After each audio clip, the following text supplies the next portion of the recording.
मित्रांनो तुम्हाला हे आता हे कमी क्वांटिटीमध्ये दिसत असतील, पण हे बाकीचे जे कोंबडे आहेत मित्रांनो ते आपण वसू बसलेले आहेत. आणि हे बाकीचे जे तुम्हाला थोडेफार जे कोंबडे दिसत असतील, कोंबडे हे आपण अर्धे शेल केलो है ना. आणि जे मोठे मोठे आहेत हे जे आपले त्यांना आपण ठेवलेलं आहोत. मित्रांनो हे बघू शकता नाही का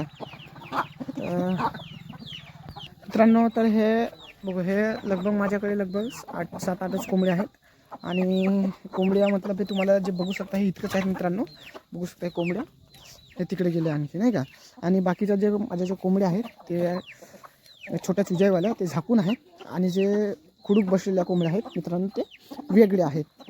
तर हे आता जास्त प्रमाणात मॉर्निंगच्या टायमाला दिसत नाही. आणि बाकीचे जे कोंबडे आहेत ते ज्या आउटसाईडचा जो एरिया दिसत असेल मित्रांनो, त्या एरियामध्ये जो धान होता तो तोडलं. त्याच्यामुळे हे जे कोंबडे आहेत ते आजूबाजूच्या शेतामध्ये चरायला जात असतात. आणि बरोबर ते सायंकाळच्या टायमाला हे ऑफ रिटर्न येत असतात. तर मित्रांनो असंच काही नवनवीन व्हिडिओ बघण्यासाठी गावका प्रवीण यूट्यूब चॅनलला सबस्क्राईब नक्कीच करा.